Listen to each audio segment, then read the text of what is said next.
along with my brother Bishop and other priests, this Holy Eucharist, which I said at the beginning of the Mass, is the source and summit of Christian life.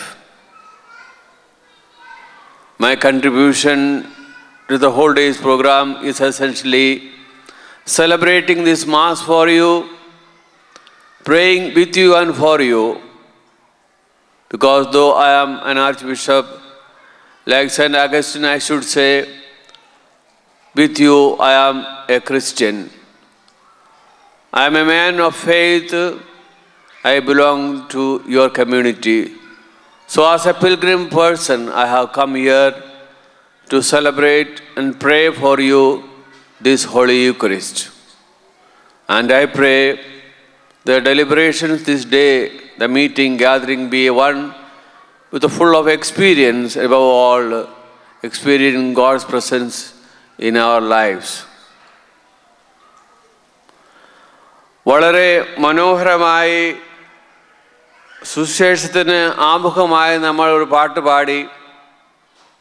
വചനം നിത്യമാണ്, എല്ലാം മാറും, രൂപങ്ങൾ മാറും, എന്നാൽ വചനം മാത്രം മാറുകയില്ല, അതെന്നേക്കുമായി നിലനിൽക്കുമെന്ന്.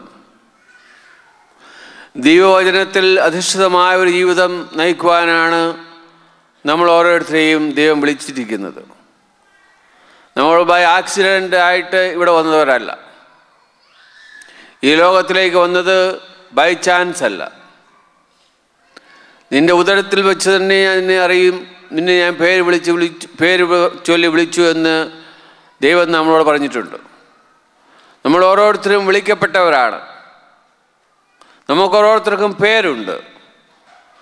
നമ്മൾ നമ്മുടെ പേരെടുത്ത് വിളിക്കുമ്പോൾ അല്ലെങ്കിൽ വിളിക്കപ്പെടുമ്പോൾ നമ്മൾ ഒന്നുകൂടെ ജാഗരൂകരാകുന്നു, ഒന്നുകൂടെ ശ്രദ്ധിക്കപ്പെടുന്നു, ഒന്നുകൂടെ തന്നെ നമ്മൾ വിലയിരുത്തുകയാണ്. കാരണം നമുക്ക് പേരുണ്ട്, ആ പേര് മറ്റു ചിലർക്കും അറിയാമെന്ന്. അതുപോലെ തന്നെ അതിലുപരിയായി ദൈവം നമുക്ക് ഓരോരുത്തർക്കും പേര് തന്ന് നമ്മളെ വിളിച്ചിരിക്കുകയാണ്. എന്തിനു വേണ്ടിയാണ് നമ്മളെ ദൈവം വിളിച്ചിരിക്കുന്നത്? ഇന്നത്തെ സുവിശേഷം നമ്മൾ കേട്ടു.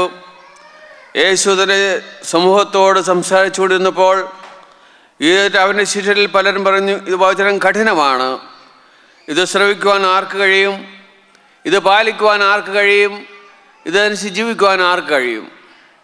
അതുകൊണ്ട് പലരും അവനെ ഉപേക്ഷിച്ച് പോവുകയാണ് ഉണ്ടായത്. ആ രംഗമാണ് ഇന്നത്തെ സുവിശേഷത്തിൽ നമ്മൾ കേട്ടത്.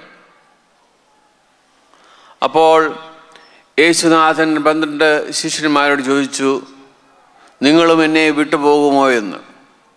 നിങ്ങൾക്ക് ഈ വചനമനുസരിച്ച് ജീവിക്കാനും ബുദ്ധിമുട്ടാണെങ്കിൽ നിങ്ങളും പൊയ്ക്കൊള്ളുക എന്നുള്ള ഒരു സാരാംശത്തിലാണ് യേശു ആ ചോദ്യം തൻ്റെ ശിഷ്യന്മാരോട് ചോദിച്ചത്.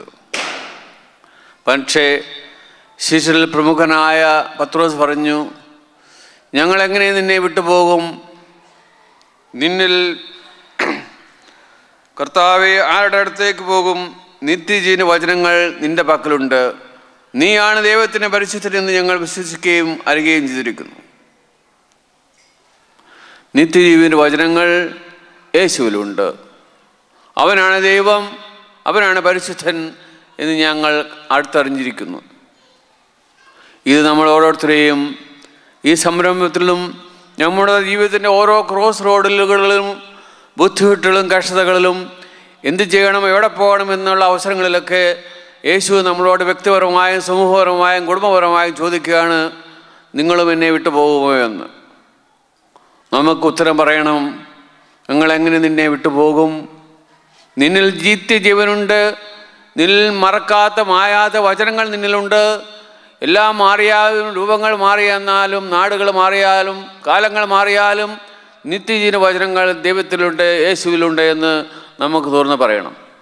ആ വചനത്തിന് പ്രഘോഷകരായിട്ടായിരിക്കണം നമ്മൾ പ്രഘോഷകരായിട്ടാണ് ദൈവം നമ്മെ വിളിക്കപ്പെട്ടിരിക്കുന്നത്. പല സാഹചര്യങ്ങളിലും ജോലി തേടിയും മറ്റുള്ളവരെ അന്വേഷിച്ചൊക്കെ ഇവിടെ വന്നവരായിരിക്കാമെങ്കിലും നിങ്ങൾക്കും ഒരു പ്രത്യേക മിഷനുണ്ട്, ഒരു സന്ദേശം നിങ്ങൾക്ക് മറ്റുള്ളവർ കൊടുക്കുവാനുണ്ട്. കേരളത്തിൽ നിന്നും പ്രത്യേകിച്ച് കോട്ടയം രൂപതയിൽ നിന്നുമൊക്കെ ഇവിടെ പല സാഹചര്യം വന്നവരായി നമുക്കൊരു ദൗത്യമുണ്ട്. ജീവിത സാഫല്യം മാത്രമല്ല, സക്സസ് അല്ല, മണിയും ജീവിതത്തിനും ജീവിക്കുവാനായിട്ട് പൈസ ഉണ്ടാക്കണം എന്നുള്ളതെല്ലാം ഉപരിയായിട്ട് നമ്മളധിഷ്ഠിതമായിരിക്കുന്ന വിശ്വാസത്തെ നമ്മുടെ സംസ്കാരത്തോടൊപ്പം അതിനുപരിയായിട്ട് നമ്മുടെ വിശ്വാസത്തിന് സാക്ഷ്യം വഹിക്കേണ്ടതിനായിട്ട് വിളിക്കപ്പെട്ട വ്യക്തികളാണ് നിങ്ങളും ഞാനുമെന്ന്. അപ്പോൾ നമുക്ക് സാക്ഷ്യം ദൈവത്തിൻ്റെയും യേശുവിനും സാക്ഷ്യം വഹിക്കേണ്ടവരായിട്ടുള്ളവരാണ്. നമുക്കും പറയണമെന്ന ജീവിതത്തിലൂടെ ഞങ്ങളിവിടെ പോകും, നിന്നിൽ നിത്യജീവനുണ്ട്, നിന്റെ വചനത്തിൽ ഓജസ്സുണ്ട്, ലൈഫുണ്ട്, അത് ജീവിക്കാനായിട്ടാണ് ഞങ്ങൾ വിളിക്കപ്പെട്ടതെന്ന്. വളരെ ഹ്രസ്വമായി ഞാൻ നിങ്ങളോട് ഈ അവസരത്തിൽ സംസാരിക്കാൻ ആഗ്രഹിക്കുകയാണ്. നമ്മുടെ യേശുവിൻ്റെ ജീവിതത്തിന് സാക്ഷ്യം വഹിക്കേണ്ട ആ വിളിയിൽ ഉറച്ചുകൊണ്ട് എല്ലാവരും മിഷണറി ദൗത്യത്തെ പരിപൂർണമായി പരിപാലിച്ചുകൊണ്ട് ജീവിക്കണം. അതിനുവേണ്ടി വിളിക്കപ്പെട്ടവരാണ്. നമുക്ക് പല സാഹചര്യങ്ങളുണ്ട്, സംസ്കാരങ്ങളുണ്ട്. അതിലുപരി നമ്മുടെ വിശ്വാസത്തിലൂടെ ആ നിത്യജീവൻ്റെ അല്ലെങ്കിൽ നിത്യമായുള്ള മാറാത്ത വചനത്തിൻ്റെ സാക്ഷ്യം വഹിക്കുന്നതിന് വേണ്ടി വിളിക്കപ്പെട്ടവരാണ് നിങ്ങളും നമ്മളൊന്ന് ഓർക്കുന്നതിന് ഈ അവസരം ഞാൻ ഓർമ്മിപ്പിക്കുന്നതിന് ഈ അവസരം ഞാൻ ഉപയോഗിക്കുകയാണ്. ഇന്നത്തെ ഈ എല്ലാ പരിപാടികളും മംഗളകരമായി അവസാനിക്കട്ടെ.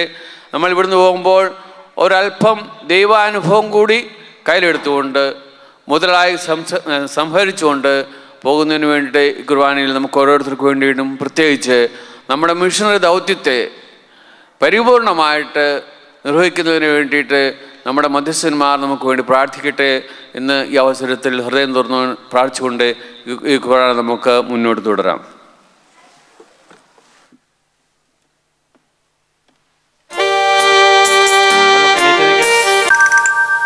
തിങ്ങും പ്രതീക്ഷയോടാനന്ദ ചിത്തരായി സർവേശ കാരുണ്യം പ്രാർത്ഥിച്ചിടാം. ദൈവമേ പ്രാർത്ഥന കേട്ടു കനിയേണേ, സ്വർഗീയ ദാനങ്ങൾ നൽകിയിടണേ. ഐക്യവും ശാന്തിയും നൽകി സഭകളിൽ ക്രിസ്തീയ ചൈതന്യം തൂകിടണേ. ദൈവമേ പ്രാർത്ഥന കേട്ടു കനിയേണേ, സ്വർഗീയ ദാനങ്ങൾ നൽകിയിടണേ. നീറും നിരാശയിൽ വിശുദ്ധ കുർബാനയുടെ കാഴ്ച സമർപ്പണമാണ്. നമുക്ക് കാഴ്ച സമർപ്പണത്തിലേക്ക് നമുക്ക് പ്രവേശിക്കാം.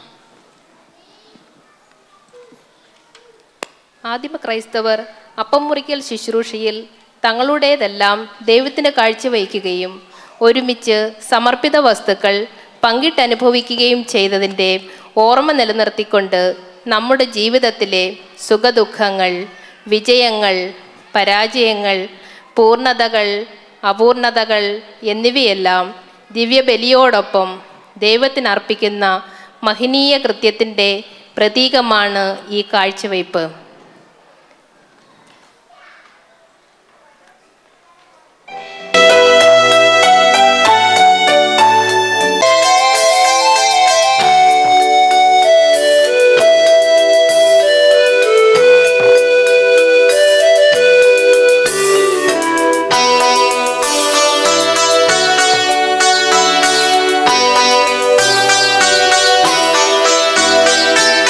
ഇസ്രയേലിൻ നായക എൻ്റെ നല്ല ദൈവമേ, കാഴ്ചയായി ഞാൻ പ്രഭോ